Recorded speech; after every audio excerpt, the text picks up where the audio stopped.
So how is everybody tonight?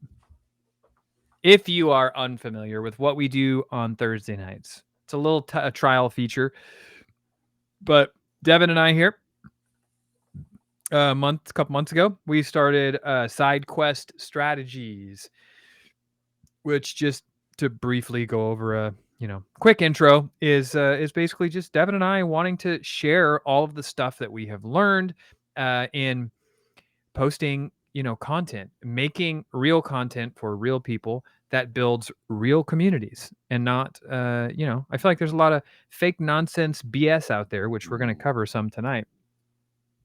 Lots of fake BS nonsense out there, that's for sure. And I will say that this isn't a one size fits all sort of scenario. What works for one person doesn't always work for every channel, every person. But the one thing I can say, after doing this long enough and building some very large channels in this lovely community here, is success leaves clues.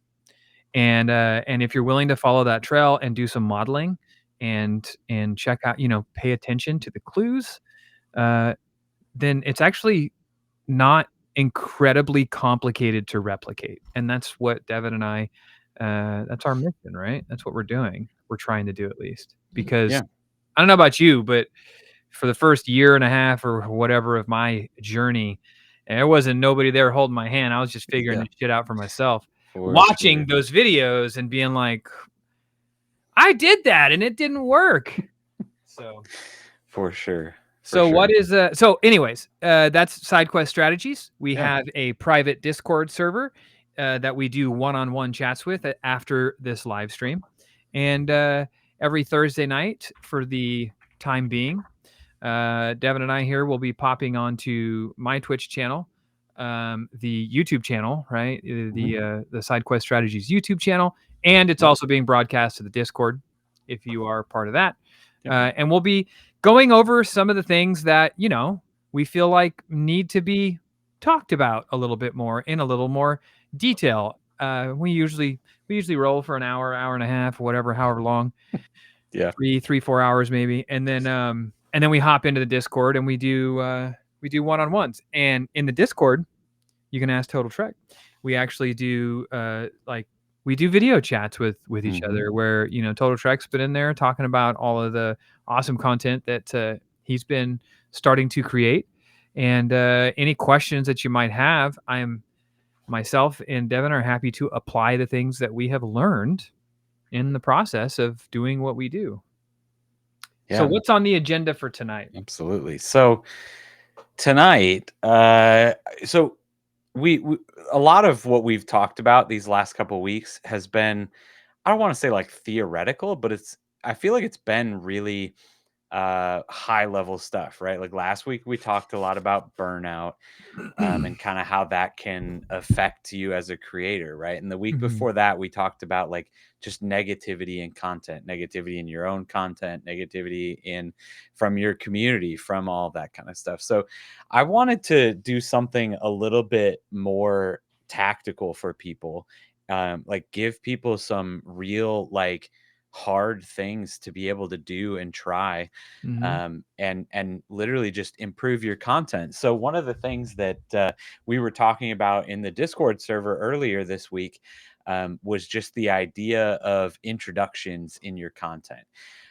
Now, a lot of this, what we're going to be talking about, just because most of our expertise and what we've really focused on is video, right? So that looks a certain way. An introduction to the video. A lot of people call it the hook, but there are hooks to anything, right? Like when you look at a newspaper, there's a headline. That's a hook.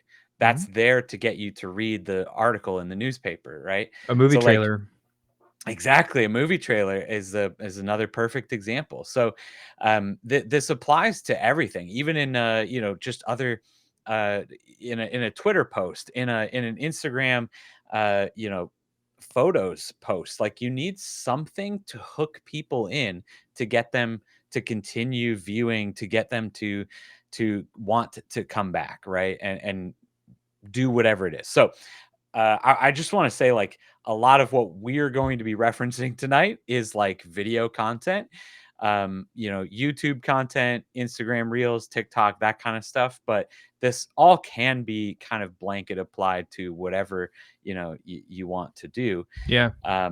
But I just wanted to point out that context. But that was one of the things that we were talking about earlier in the week. We had some really good advice coming from one of the mods in the server, to one of Total Trek's videos that he'd put out, and he did a really deep dive into that introduction and just how it could have been tweaked a little bit just to try to grab more attention. So I was like, that's kind of a good topic, and I would love to talk about it a little bit. And this is something that I also think we have a really, again, we've talked about our dynamic of the what we specialize in, what me and you do, right? And you are of the opinion that you don't script anything and just kind of freeform all of your content. And I am much more of the opinion that a lot of content that I do is scripted. And I am very much of the opinion that most people could probably benefit from at least scripting, or like semi scripting, at least like the introduction to their content. So I think this is going to be an interesting conversation. So I agree. okay, so I just want to throw this out there. I want to let everybody know that I did not tell Topher about this beforehand, but I want to challenge you to Oh, a hook off. sure. Is that? So, I don't think my wife is going to approve. hey, if she's playing Fortnite with Slayer right now, this is fine. All right, hookers. Oh wait, So, not that. so I want you to come up with your What's up, best Bubba? hook, your best introduction to this episode that you can think of right now.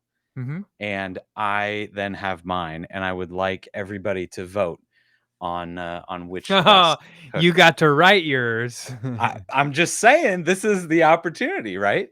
This is what an actual This is hook how can look I like. operate. Yeah. Yeah.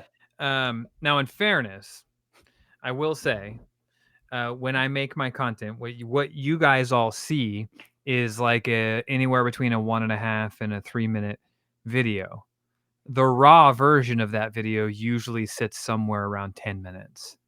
And that's because I don't script my stuff. So when I sit down, I always think, the first thing that I always think of, which actually you sort of taught me, was if this were a YouTube video, long form video, what would the title of the video be?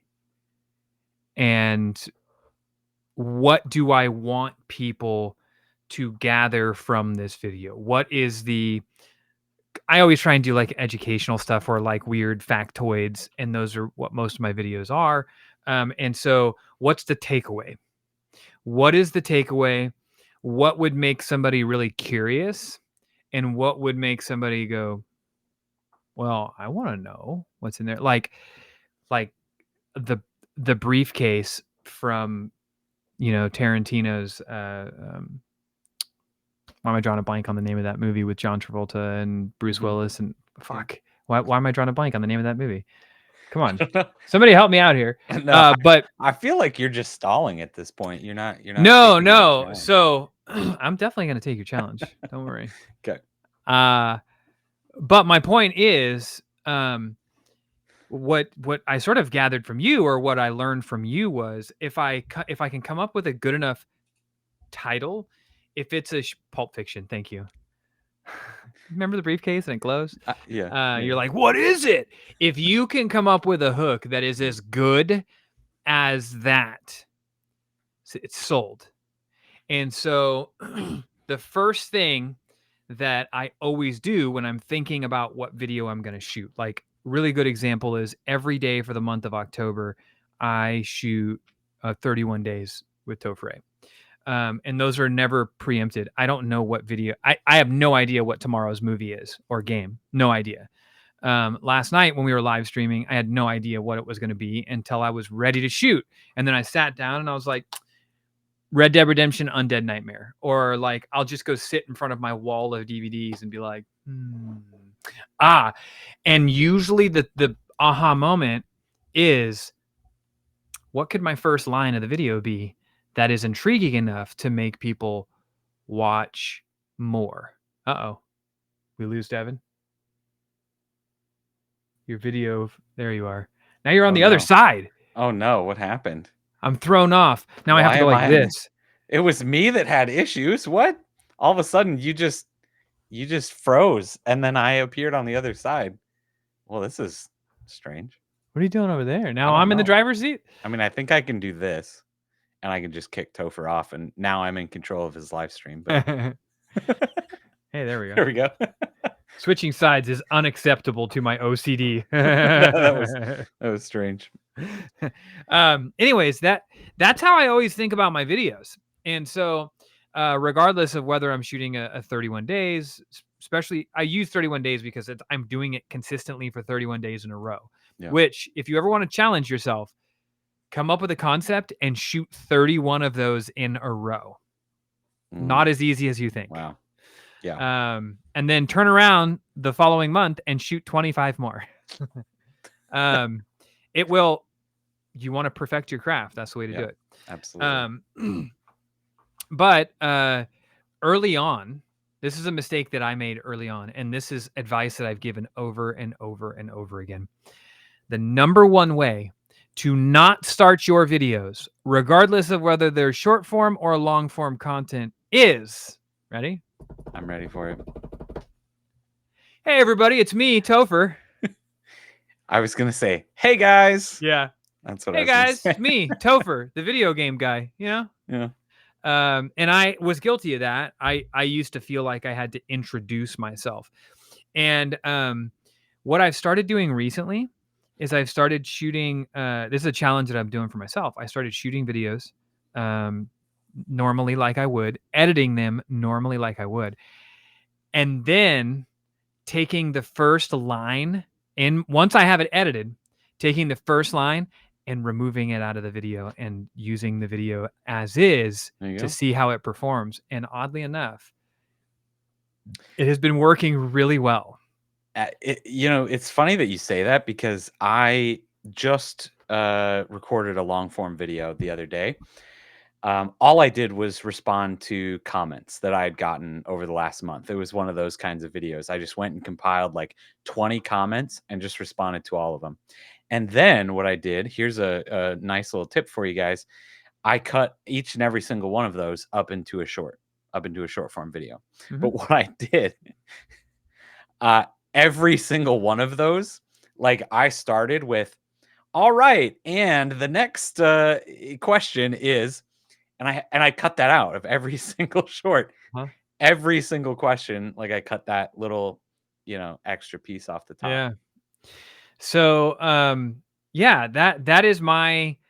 that's my super tip to coming up with a good enough hook that's going to get people. Because the thing is, like, what you think, and this goes for me too, having been like 3 years into this journey and like having built already, the thing that I think is the hook is usually like a prequel to the hook. And the hook is usually the meat of the video or the beginning of the meat of the video. Absolutely. So the thing that you think is the hook, that one liner in the beginning, usually try this with your videos. If you make videos, take that and throw it out. Film it, shoot it, edit it, get it all done. And then when you're all done editing, then cut it out and post it and see what happens. Yeah. You'll be amazed. All right. So let's give me a subject here. Like, what are we talking about? We're talking about hooks tonight. I know, but like, give me like let's no,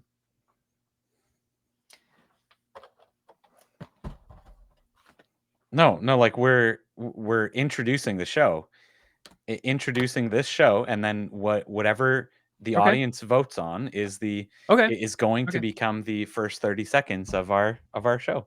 Okay, here it is, right here. Right. There's only one way to eat a Cheez-It, and I'm gonna show you what that is. And then we all know that it's salt side down on the tongue first. That's Aren't they a both? hook I would lead with. Those aren't both. They're not both salted. Nope, No, only I one did side not know that. salted, and you Wow, have to put the salt side down on your tongue in order no to idea. enjoy the Cheez-It. My audience knows that, though. I'm definitely not a Cheez-It connoisseur. I would say I'm Yeah. more of an enthusiast. So,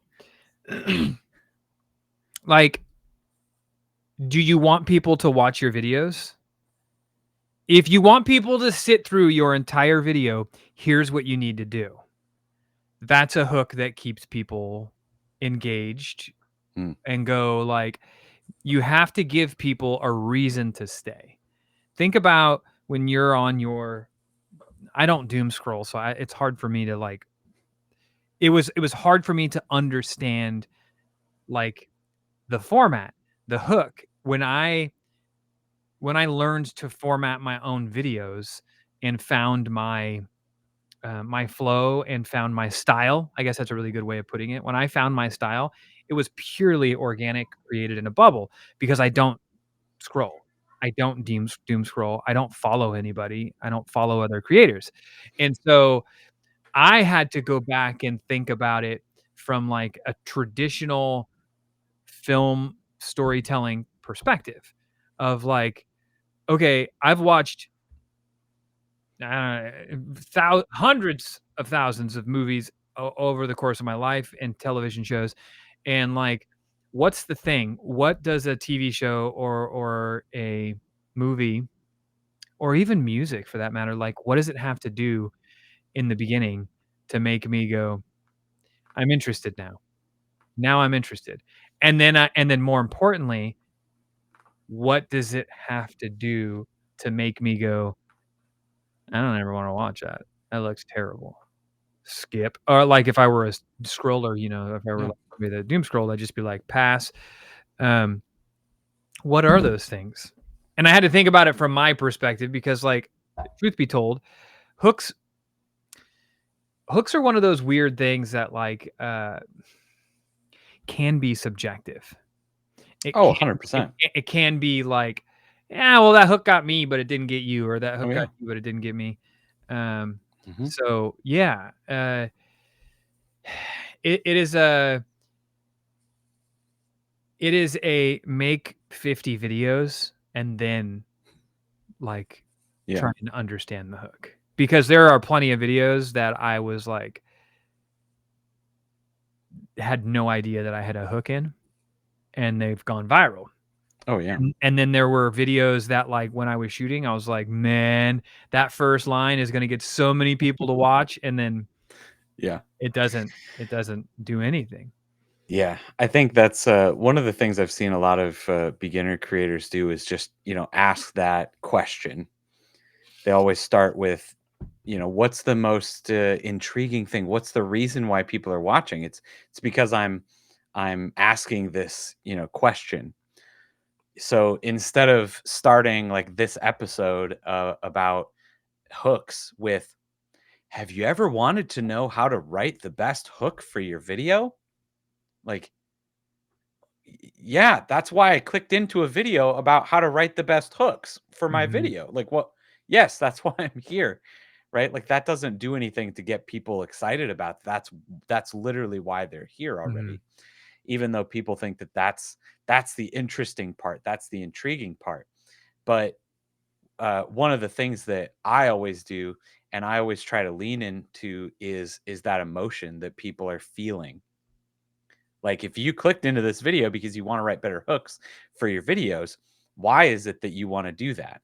mhm, Is it because you understand that your hooks are bad and you're trying to figure it out? Is it because your videos are getting really low views and you want to figure out how to get more? Is it because, you're frustrated because your retention graph is just so terrible and people are just leaving your video as soon as they click into it, right? People are just immediately swiping away and not watching through the rest of the video. either way, like that's probably how you're feeling, right? You're frustrated. You're looking for the answers. You're in such a struggle through all of this information all over the internet to try to figure out what's that one thing that you're doing wrong. Yeah, and the other thing too that probably should be mentioned when we're talking about hooks is there's different styles Oh of yeah, hooks, and the different styles are going to dictate what type of audience and community you plan on building. yeah, Because there's the clickbait style hook for sure. where um, reality television shows are actually really, my wife watches a lot of reality television, and they're Yeah. they're very notorious for doing this, Mm. where it's like they're escalating into this thing that's happening in the show, and like this big fight between the housewives or whatever is about to like happen, and then they go to commercial break, but they show like when we return on Real Housewives, and like one of them is saying something so absurd, and the other one's just getting ready to respond, and you're just like, oh my god, I can't wait until they're back from commercial to see that. And then they come back from commercial, and it's like 15 minutes later that quote They is like finally get there. Yeah. completely out of context from another conversation, Yeah. and you're like, oh, that's the Or they're equivalent. they're about to get into a fight and one's like, and Hmm. then that's when they cut it. Yep. And it's like that's the television equivalent to Yeah. clickbait, but like it's It opens a loop in your mind that yes, you have to get that resolution. right. You feel like you're invested. I need to watch the rest of this to get the Well, and resolution. and also you have to remember, if you're trying to build a community and you want to build trust in the people who are watching your videos, is there a payoff?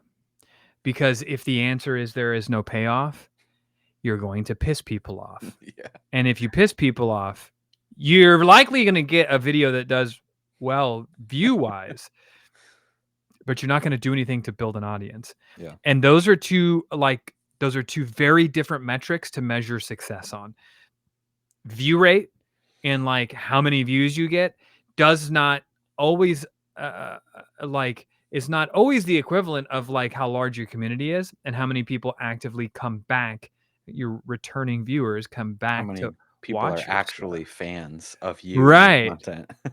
And then one thing that I always try and remain very conscious of, even though Dave says otherwise on YouTube. Dave, Remember old Dave? I do. I try and stay very conscious of the fact that like I'm trying not to be misleading when it comes to what I title my stuff or what my intro is. What's interesting is in my video series, like my ongoing series of like Mystery Music Monday, Forgotten Game Friday, or even name that film or whatever. Anything that I've done like a lot of. I noticed early on when I first started doing Mystery Music Monday that I would omit the actual answer to the quiz. Here's some music. Here's some hints. Leave it in the comments. What game is it?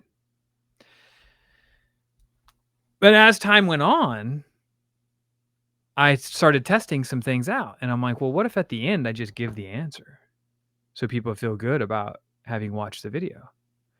And as it turns out, the episodes of Mystery Music Monday and Name the Film and all these other things that I do give the answer to at the very end are the ones that do significantly better as far as retention, as far as just the amount of new follows that I get from the video.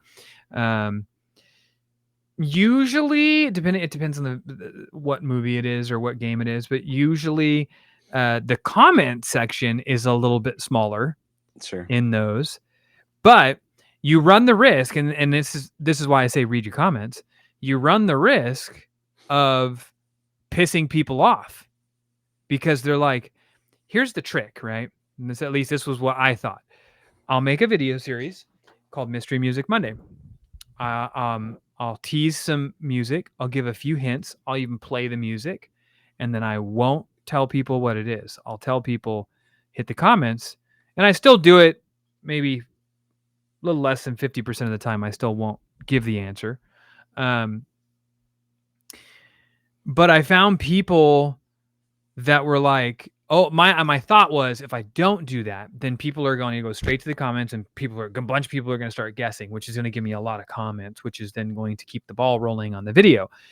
And what people are going to do is, when they don't have the answer, they're going to go to the comments and they're going to scroll through the comments. And usually if you're scrolling through the comments, the video is playing in the background, which is going to give you another play and build, repetition that way. But what you don't realize is, you're like, in some cases, you're building a little bit of antitrust with the people who are watching your video, because they're like, they feel tricked into watching this 60 seconds or 90 seconds or whatever, however long the video is. They feel tricked into watching this thing that they then didn't get the goddamn answer on. And they're just like, ugh! And so it's a very slippery slope. We talked about this a couple of weeks ago with negative content. Negative content almost all the time will get you more views, and in some cases, your video will perform better depending on what metrics you're caring about. But in the long run, it probably actually loses you viewers, because it's not, you're not feeding a healthy audience, and you're not building trust with the people who are clicking into your video and giving you their time. And so that's one of the things that I really, really pay attention to nowadays, that I've made 5,000 videos or whatever it is. Like, it took me a long time to learn this, because I was always looking for the tricks, like, what are the little tricks? I do have the fortunate ability to test some things out that, like, somebody with a smaller channel, or even me a year or 2 years ago, probably wouldn't have risked, because I'm like, I made this video. I don't want to risk it performing poorly. So I gotta kind of put the little hooks in there, and I gotta kind of package it to where it makes more people click in. But now that I am afforded the option to take riskier tests like this, I am finding that the audience appreciates you more when you've earned their trust after watching a video. And that is a really big deal for me, as somebody who consumes very little media, because I do, at the end of my night, after I'm done with all of my live streams, after I'm done with all of my editing and shooting videos and everything else, I do, like, scroll YouTube for a minute. I think we've talked about this before, where it's usually like, music videos, or like wrestling, catching up on like wrestling content or something like that. Yeah. And I made a video about this recently with video games.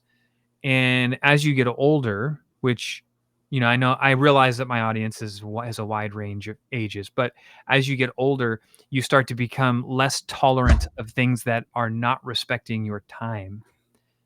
For sure. And that's where I'm at. I made a video recently about this with games, where I'm like, I have no problem quitting a game that I feel like is not respecting my time anymore. When I was a kid, it was like, no, I must finish this.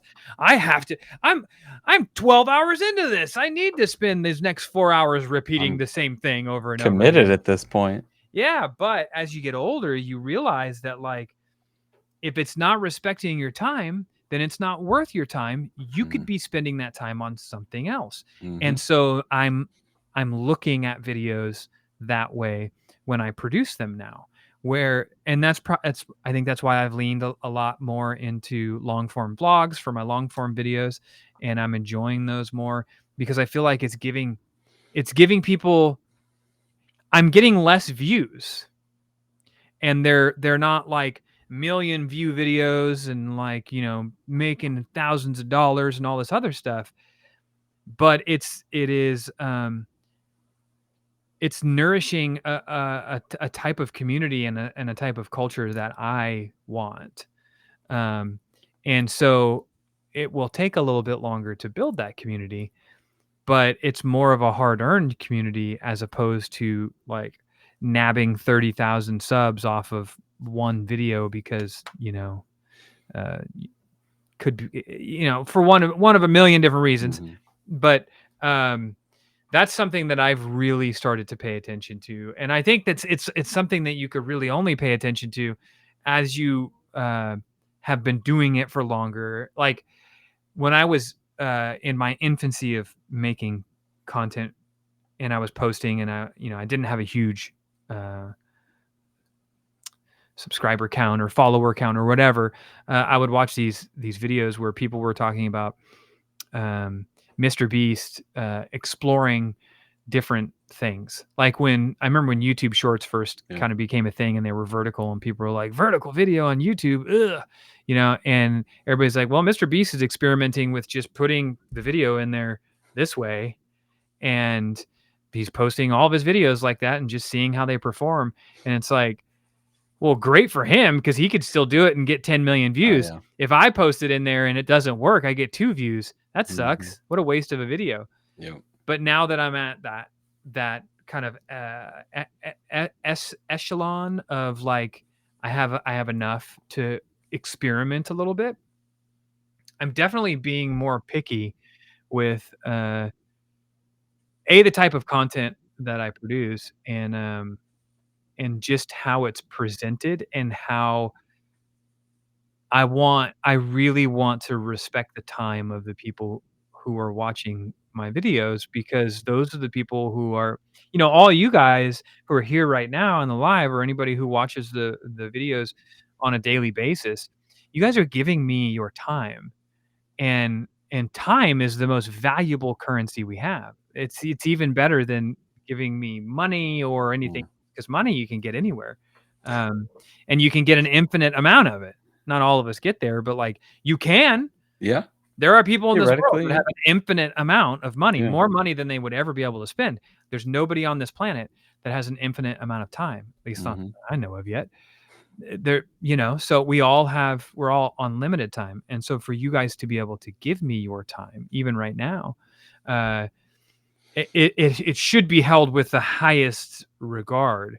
And so, going all the way back to, hooks, I think that there needs to be a payoff. And I think that that is something that will get you a lower view count in the beginning, but will earn far more trust on the back end, which, in my opinion, is more important than the views. If you want, a loyalty Sure. with the people in your community.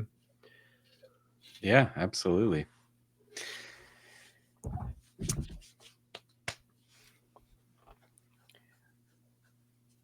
Thanks, Bubba. So let me go back to my list of Hi, Michelle. conversation starters here. Yeah, there was a lot of stuff in here. I There saw was something about a microphone. yeah, that was I was just coming up Was with that in there to trigger me? no, definitely not. Definitely not. I had a bunch of just, kind of examples on different types of hooks and different things, but one of the other questions that I kind of wanted to bring up and honestly get your thoughts on it. Um, and I know that you specifically post What's up, Dill Dog? your videos to all your platforms. I know that some people record separate things for different platforms. Mm-hmm. But have you found in your experience, do you think that different types of hook, different emotions in those hooks, different um, you know, different types of things can work better on different platforms? Do you think there's different things for different audiences that would work for, work one way or the other for different types of content? Yes. So I think I may have talked about this before, but like my content journey started by reading a book by Gary Vee called Crushing It. And for the most part, I took about 90% of what he said in that book and just applied it. And that's truly, aside from just being consistent, I really do think that that's how I got to where I am. I took his advice, and his advice was post 4 videos a day every day. But there were a few things that like he still sticks with to this day that I think there is about a 60% hit ratio, or there's about a 60% a ratio of works everywhere with videos. So what I mean by that is, if you make 4 videos a day and you post all 4 videos, the same exact video with the same copy, and for those of you who don't know what copy means, that means that's this description of your video that you write, the little description. Just copy and paste it to Instagram, TikTok, YouTube, Facebook. 60% of the time, all 4 of those videos are going to perform the same on every platform. The other 40% of the time, it's because every platform is a little bit different to varying degrees. Like titling. YouTube for shorts requires a title. Instagram doesn't have a doesn't have a title at all. TikTok gives you the option to do like a thumbnail sort of thing with a title on it, but it's an option. And you and I have talked about this quite a bit. Does title and thumbnail on a YouTube short matter? Because at the end of the day, if you can find a way to make 4 videos a day and get them all posted, it's still what I would recommend as far as learning how to make content. And again, I'm not telling you this because I think it works best for the algorithm or because it builds an audience faster or for any reason other than repetition. Because when I say make 4 videos a day, I'm not telling you to do that because Instagram is going to make you more popular faster. That's not the case, I don't think. I'm telling you because, well, for multiple reasons. But for the most part, it is because you want to practice. If you want a nice chest, if you want nice pecs, and you decide you're going to do you're going to be on the bench doing, benching X amount of weight 3 days a week, 30 minutes a session. And then the person next to you says, I'm going to do it every day. I'm going to do it once in the morning and once at night. Guarantee they get bigger pecs than you faster. That's fair. Yeah.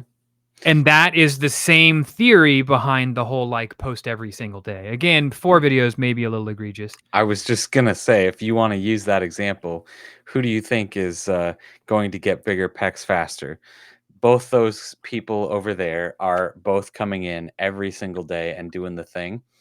But that guy is just sitting there for an hour and he doesn't stop. He just goes for a whole hour. Or there's the other guy getting in a couple of high quality reps, actually doing it till failure, and quality over using a heavier weight versus Yeah. using a lighter weight. Yeah, Sure. Yeah. Are you saying my videos are lighter weight? I'm just saying that maybe sometimes quality over quantity is a good thing, but yeah, I mean, yeah, when we're talking about the performance of said videos, obviously quality is a very important thing, but yeah, nobody, unless you're like Quentin Tarantino deciding to start making short form videos or Can videos you for the internet. imagine? Oh, Oh my dude, gosh. please. If he started making just Just every TikToks. day, just it was like doing these creative 30-second videos. Oh my gosh. But like, unless you're that, Oh yeah. very few people understand how to use a camera properly. Oh yeah. Very few people understand framing. Mm. Almost nobody knows how to edit. Yep. You have to spend time on the editing app. And then most importantly, most people don't know how to package their videos and post them. So if you do 4 of those a day, regardless of whether your video is good or Oh not, yeah. you're Yeah. going to get better at that. Then in 3 months' time, you will be able to start applying quality to your video, which you then know how to make very efficiently, Oh yeah. as For opposed sure. to the person who's only been doing 2 a week or whatever. So I do want to clarify that, the whole 4 videos a day, or Yeah. even 2 videos a day, or 1 video a day. My point is, you should do it if you want to do this and you want to get good at it. You should do it just slightly north of uncomfortable. That's fair. So like if 1 video a day is easy for you, then make it 2 videos a day. For sure. It's just like lifting weights, Yeah, like exactly. you don't want to curl a dumbbell that you can curl 500 times. You Yeah. want the one that you're dying on 7. Yep. And that's how you get better at it. And that's also how you find yourself being more efficient at making these videos. So that is my theory behind the whole make as many videos a day as possible. The other thing is, most of the time, it's not the audience you need to prove yourself to, or the potential audience. Let's say you start from scratch like I did, you have no followers. It's not the people who potentially will be following you that you have to instill faith in, or prove something to, or convince that you're going to be somebody worthy of their time. It's always you that you have to convince, because most of the time we are the ones that are stopping us from achieving the goals and the dreams and all this other stuff that we want to do. It's usually just us. It's usually our lack of faith in ourselves that is the holdup. And like I've always said, like the hardest part about making your first video is actually making the video and just doing it, regardless of quality, whether it sucks or not. The hardest part about doing it is actually doing it. And that's because there's a million things as human beings and people that are going to be putting ourselves out there for other people to potentially judge, right? There's a million stopgaps here that are going like, man, what if somebody says I'm fucking ugly? Or what if what if somebody says like my mustache is crooked? Or what if somebody talks about the weird birthmark on my face? Or like, you know what I mean? Like there's a million things. If you could get past all of those, then the world's your oyster. Not just for video work, but that's for everything. That's for any sort of art form that you want to, music and film and everything, written word. And so again, going back to the making 4 videos a day thing, when you practice that repetition, then like my wife to this day, I don't know if she's watching, she's probably upstairs playing her game, but like she's still notorious for like when I'm editing a video that has the 2 of us in it, she'll be like, ugh, God, I can't stand hearing myself, or whatever it might be. She'll be like, oh, my hair was messed up in that thing, or oh no, don't get me now. I'm laying in bed. And I'm like, yes, this is your most raw and authentic. This is you. This is the special part. And the more videos you make, the more comfortable you become with hearing your voice, the more you realize you need to pronounce, and your pronunciation makes a big difference. The tone in which you speak, the level of volume in which you speak. A lot of people tell me that I speak loud in person, or that like my wife's always just like, God, when you talk to people, you're always just like, yeah, and it's like, well, I speak at a consistent. I don't do this. Like there's fluctuation to my voice, and I think that's what makes watching videos interesting. But at the same time, you have to speak with a consistent tone. And if you don't, like if I were sitting here talking to you guys and then I decided to go like this and then I was doing this and then I came back over here and then I started talking and doing this. This is how my kids talk to me. Yeah. They're just like, Dad, do you think we could go up to the car shop and do that thing today? Because I really want to get one of those new Pokemon packs. So what do you think? Is that cool? And I'm like, I didn't hear nothing you just said. And so, you know, the more videos you do, the better you get at that stuff. Yeah. So back to the point of like, do all platforms, is there a one answer fits all? According to Gary Vee, who was my mentor, there is not. Every platform is different, right? But truth be told, I am living proof that you can post the same video on every platform and grow your channel pretty large by posting the same video. Now, again, 60% probably, because TikTok is very particular with what videos. We should do a whole nother episode on the TikTokification of the algorithm, which is like terrible to me. Like it's like no creativity whatsoever. I feel like with the Sora app becoming a thing, we could have a whole conversation on that and how it's taken it to the next level. Yeah. I feel like this whole idea of you could post a video on TikTok, and people are promoting this shit right now. Like there's a lot of people like you and I who are hosting channels like this and talking shop about content creation that are giving this advice where they're just, and it's not necessarily wrong, but I don't think that this is a sustainable model for creation and art in general.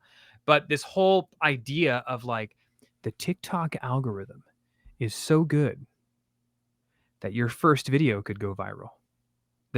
You could post your first video on the internet tomorrow and it can go viral. And it's like, you're not wrong. Yeah. It's true on TikTok because TikTok doesn't give a shit about followers. They don't care about the audience you've built. They don't care about any of that. They're trying to, everybody looks at it from a different perspective, but it's gambling of, it's the monetization of like almost like the gambling process of creating content, where it's just like you got these people now who are telling you like once an hour put out something on TikTok. Yeah.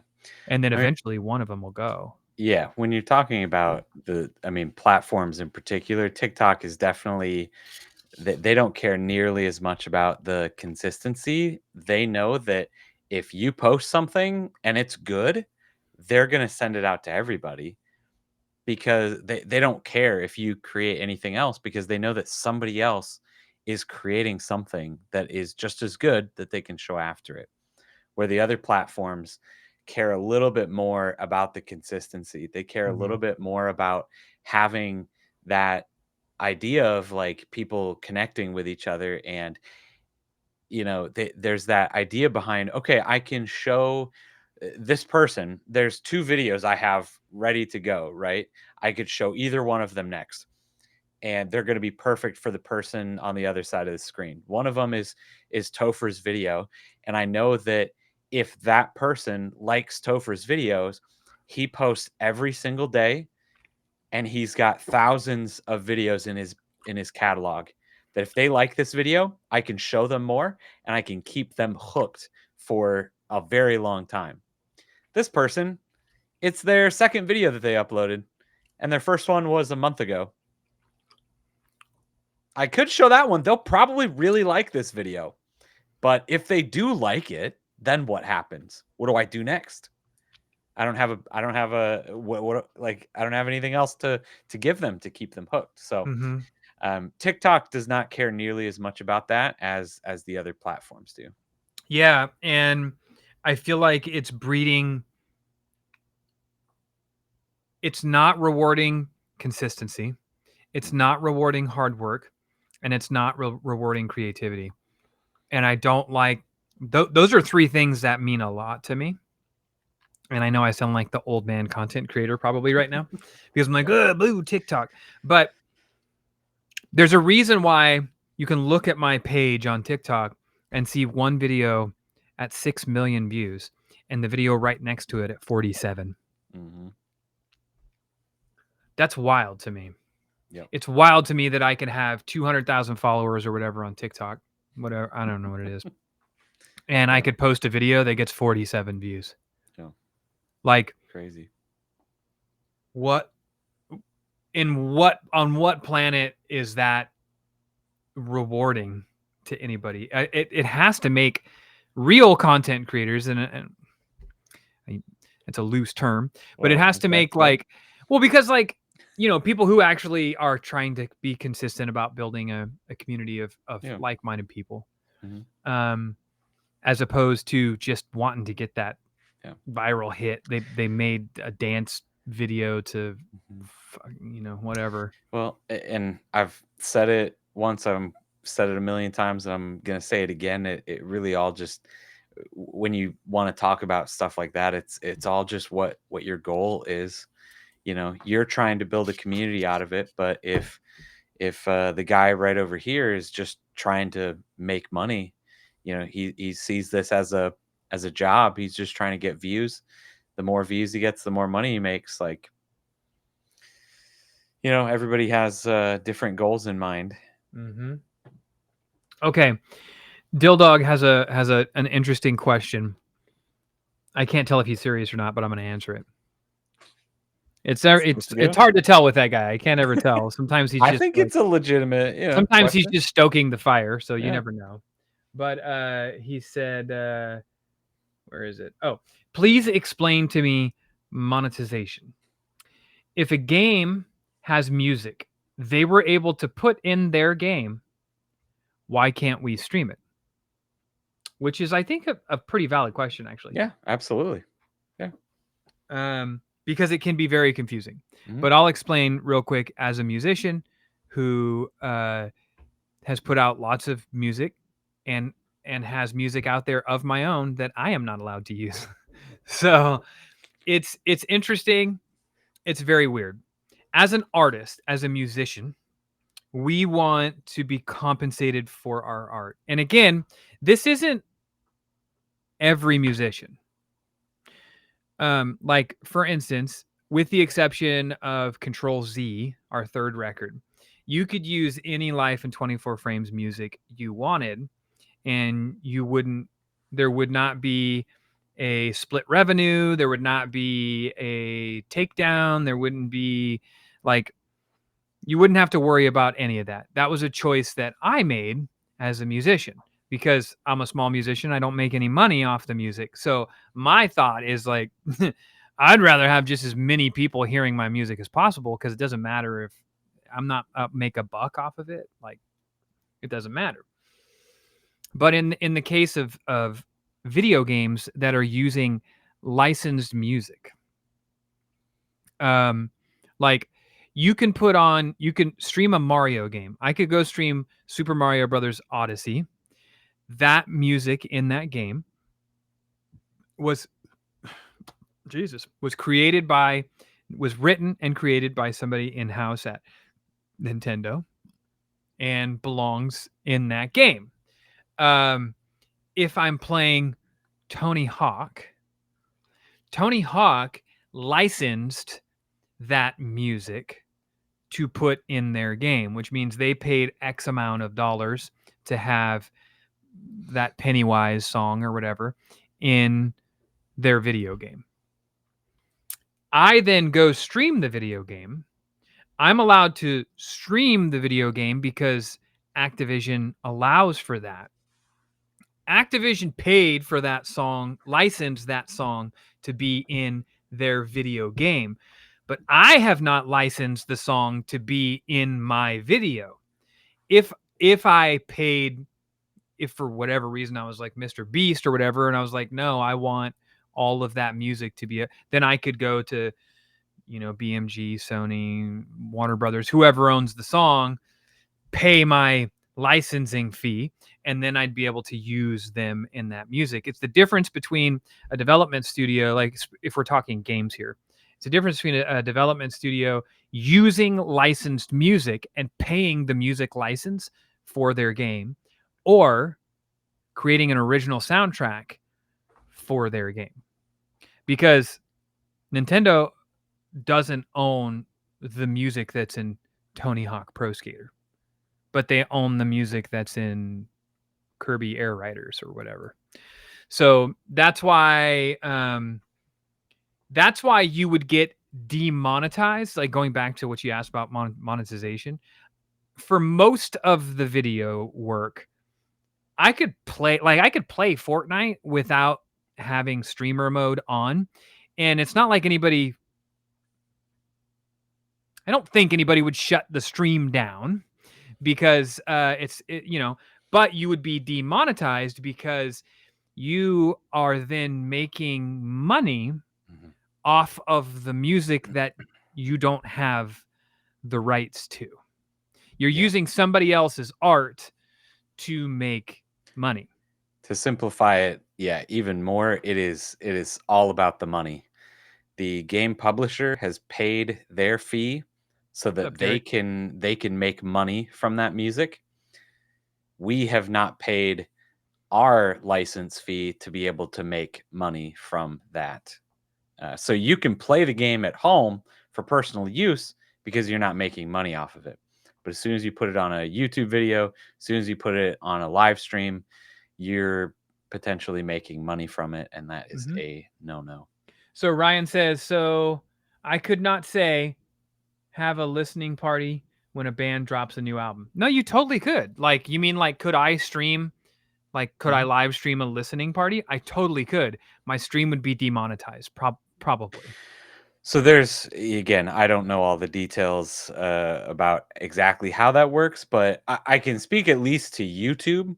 The system that YouTube uses, they have a content ID system. So a lot of most publishers out there have opted in to be in this system. So they have an automated system that can hear music, and if it hears something it recognizes, it flags it.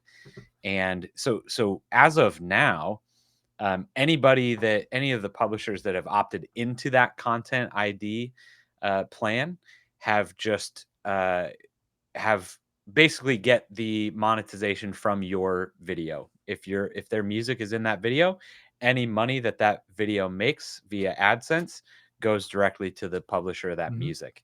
But there is a small subset of publishers that have just said, no, we don't want people to use our music. If our music is in there, take it down. We don't want it. So I know that Twitch has a similar system, where that if they can hear that music, like if there's enough of it, I'm sure there are certain albums from certain publishers that if you start playing play it for too long, like that your stream will probably get shut down. But I know that there's not a lot of them at this point. It's like a really good example is Twitch. I'll live stream, like we're doing it right now. We're live streaming to Twitch, and we're also live streaming to YouTube, which is what I do on most of my game streams. Last night's a really good example. What did I play at the end of the show? I always play a few songs on guitar, right? Sometimes they're covers, sometimes they're original music. Last night I played some covers. I don't recall off the top of my head exactly which covers they were, but at the end of the stream, I shut off.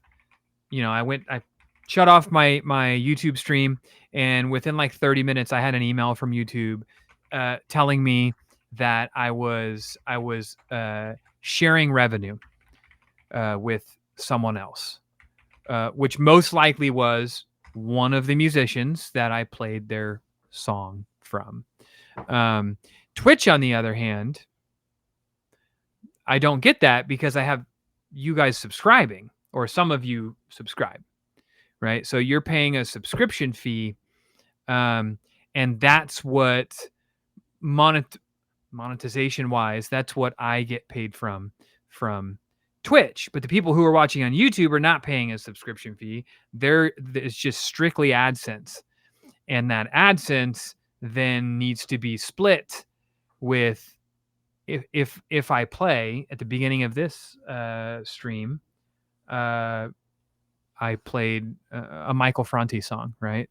Like, technically, I suppose, we could run into like revenue share with that. That's usually about as far as it goes. There's been a couple of times where I've just straight up had like a little bit of music. I have to be really careful when I shoot vlogs nowadays, because music plays in the background of things. We shot an entire brunch time breaks a couple weeks ago where the boys opened some Pokemon cards and some Lorcana cards, and we were sitting out front of Chick-fil-A in their little area, and they were blasting like 80s music. And I realized at the end of the stream, I was like, or at the end of the video, I was like, this is all probably going to get demonetized because of this music. Yeah. So hopefully that answers your question. It sounds, when you explain it that way, it sounds bad, right? It sounds like, oh, damn those corporate greedy fuckers. But really, it's there to protect the artist. Yeah.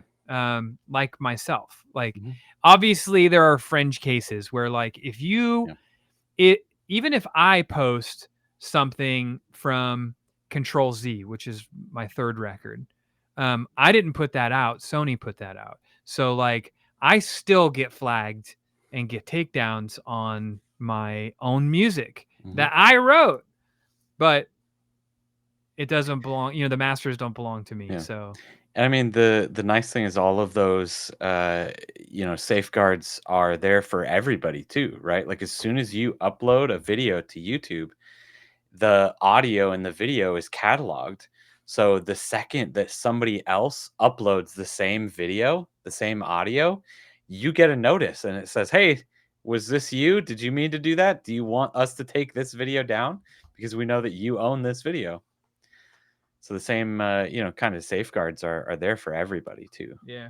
And Dill Dog says, I don't like that, but I like that. I mean, the artist needs their slice of the pie as well. Yeah. It's an interesting thing, right? Like, obviously, like I just said, I'm the guy who wrote all the music from Control Z. The lyrics are tattooed down my side from one of the songs. They're about my son being born, right? Like, and I can't post that song, but I relinquished the rights of the masters to Sony BMG, 10 years ago or whatever. And it just be what it is. It's business. Yep. Business is business. Now, granted, it's not like the record sold gangbusters. So there has been like multiple times where they've reached back out and they were like, "Hey, if you want the rights to the masters back, you can have them."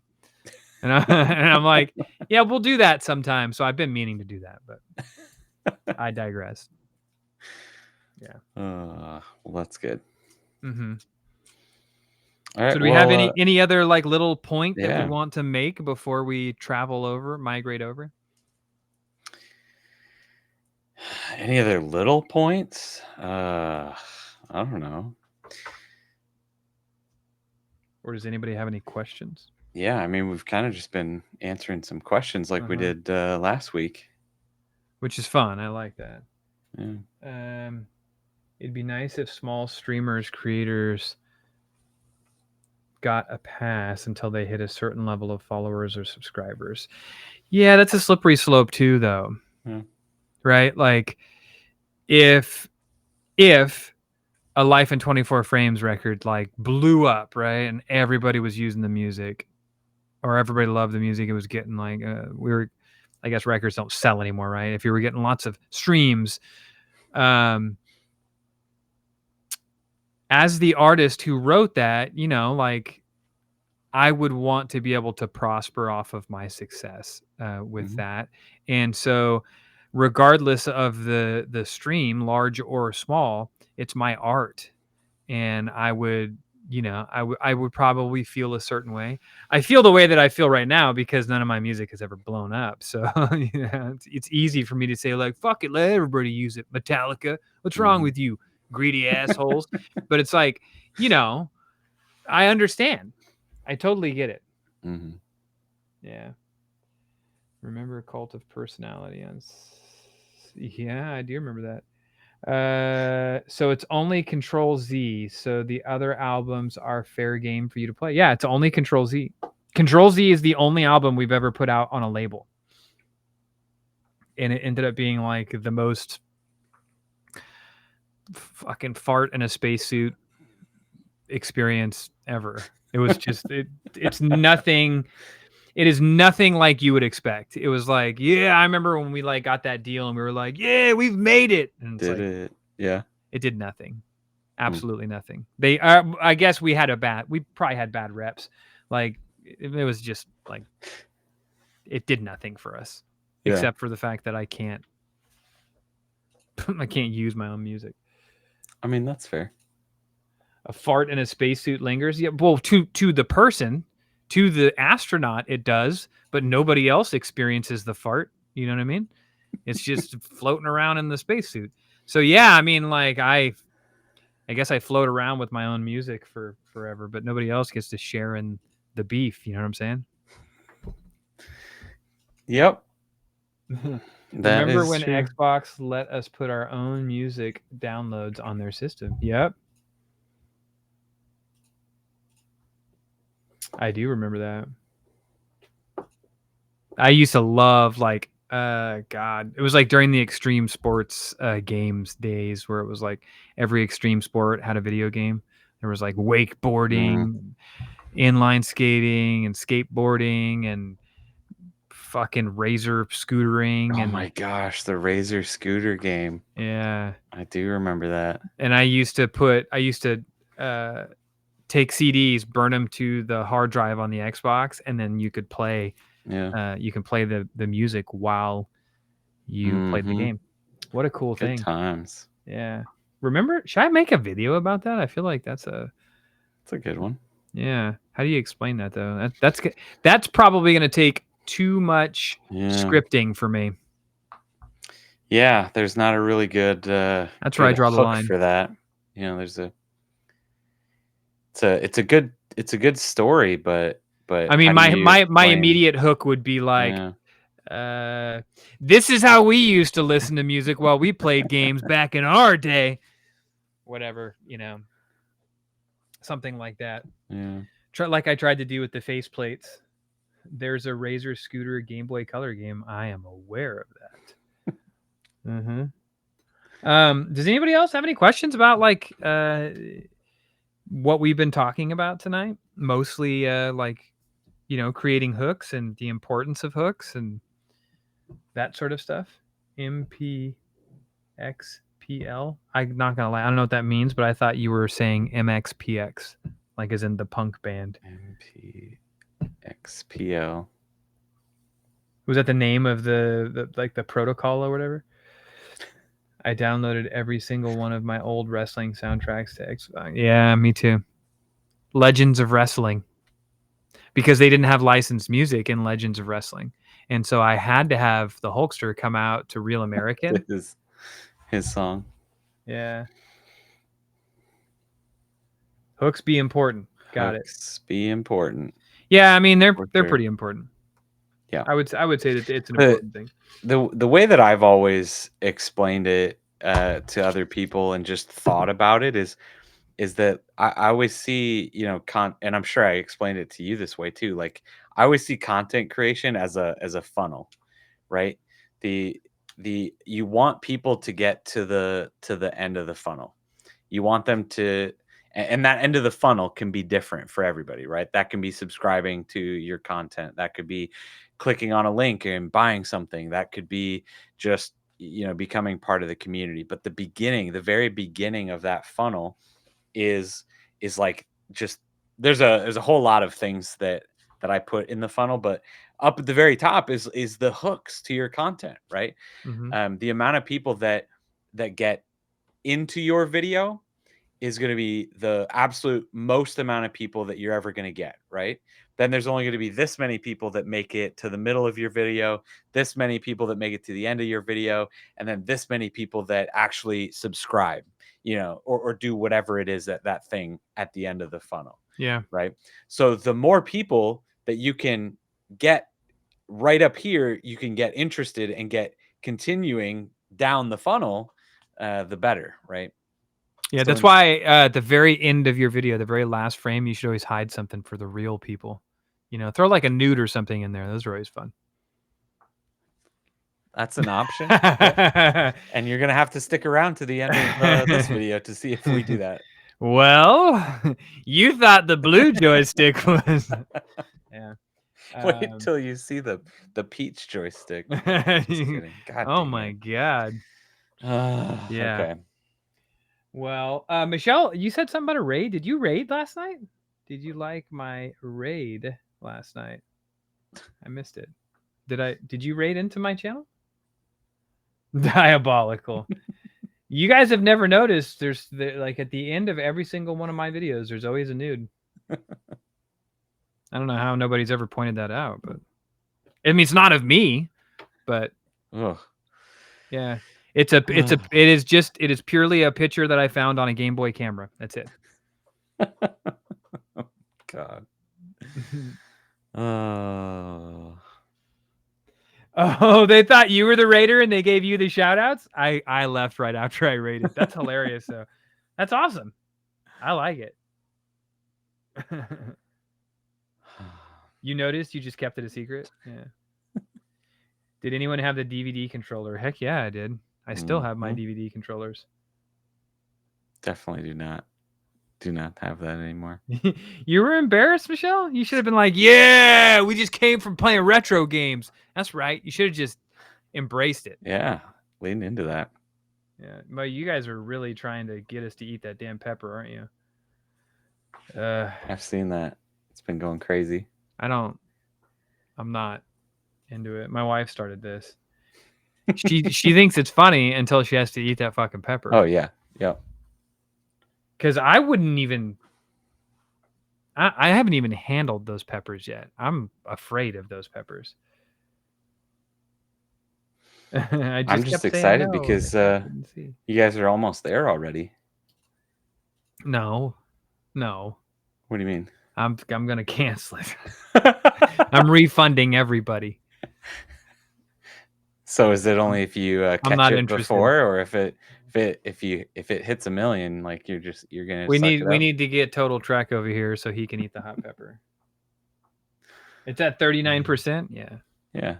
I'll start getting worried when it starts to get saying, closer to 70%. I mean, I've almost got enough points to finish it out. So Jesus Christ. I could just put all those in there. No, let's not do that. You should save points. Okay. I know I can do it. I just don't want to do it. I don't want to be miserable for the next day or whatever. Fly me out there. I'll do it. All right. You got it. Do it. Eat the pepper. Eat the pepper now. All right. Well, you ready to hop over to the... Yeah. Sounds like a good idea. The Discord. Yeah. Well, thanks everybody for hanging out tonight. Bask in the misery. No, thank you, man. Ugh. I am not interested. Yeah, so we're gonna just kind of go and finish this conversation over on Discord. It's an amazing community over there.